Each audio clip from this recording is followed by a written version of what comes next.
Hey guys, Jack Cassio, TwiceTheSpeed.com. I'm here with Coach Burgos of TTS Football, and today we're going to show you guys a couple deceleration drills. So we talk a lot about speed training and accelerating and running fast as you go, right? But deceleration is extremely important. And what I mean by deceleration is how fast can you come to a halt?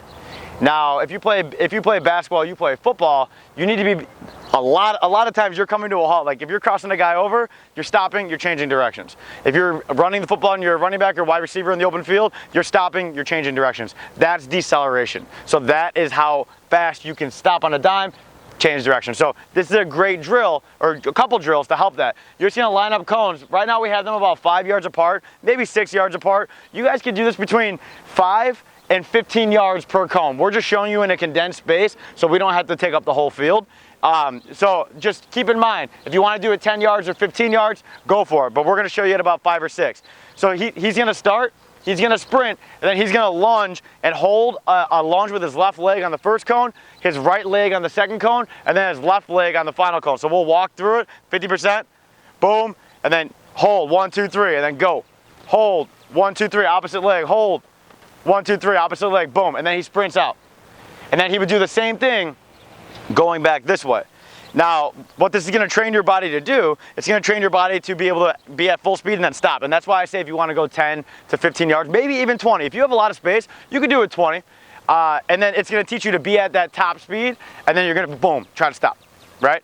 And that's going to translate to the court. That's going to translate to the field. It's going to make you able to stop and change directions the more deceleration you have. Guys with deceleration like Kyrie Irving or John Wall are in football, who's like Odell's got deceleration. Antonio Brown's got unbelievable deceleration. Antonio Brown can catch the ball, and that's why he's so good. He's not the biggest receiver, but he can catch the ball in traffic, stop, and change direction so fluently because he's got that stop on a dime deceleration down. Okay, so now we're going to go through, we're going to do the second one. Now the next one he's going to do, he's going to run, and he's just going to circle the cone. So he's going to come around like this, and he's going to circle, and then he's going to go to the next, right here, and he's going to run, and he's going to stay on the left side all the way through, circle, and then on the way back, we're going to stay on the right side. So now he's going to be coming this way and circling around this way. So you can stay on the left on the way there. Show him real quick. Half speed. So if you guys want to do this at 15, 20 yards, you could do it.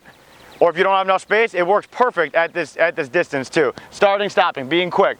Now he's going to do the same thing coming back, only he's going to be on the right side. So he's going to come here and then boom, break down, around. So it's key that he sinks his hips. So come to me, sink it on this side, Burgos. So back up. So he's going to come on the right side now, and he's going to break down those hips. Break down, break down, break down, get around. Good. Explode out, then break down those hips. Good. In order to change directions and decelerate properly, you need to be able to change the placement of your hips horizontal, right? So if I'm standing upright like this, it's way harder for me to change my hip direction. But the lower, as you sink your hips and get athletic, you can change your hip direction. Do me a favor, stand on your tippy toes and try to like move your hips like you're gonna make a move versus being here and being back and forth. How much more fluid your hips feel. So as you sink those hips, you're able to start developing that muscle memory to then make that shift to your move. And that's why you see guys like LaShawn McCoy, where they're stopping, they're jumping, they're moving around, because if you watch their hips, you slow-mo their tape, their hips are so low to the ground. They're not jumping like this up in the air. They're low to the ground and they're making moves that way. So be sure when you're doing this, you're sinking your hips, you're getting low. So those are the two. We do have more. If you did enjoy this video, you want more deceleration stuff, leave a comment, let us know, leave the thumbs up. And as always, guys, subscribe to the channel. Please subscribe right now if you don't want to miss a video. If you want to be the fastest guy on your team, you need to subscribe, and you have to turn on those notifications if you want to be the first to know. We're putting out weekly content to help you be the fastest, most athletic, most agile, but most importantly, most feared guy on the field or court. So head over to TwiceTheSpeed.com if you haven't already. Find out what we got going on over there, and I'll talk to you guys soon. Giving you your last warning, 'cause I'm at my prime.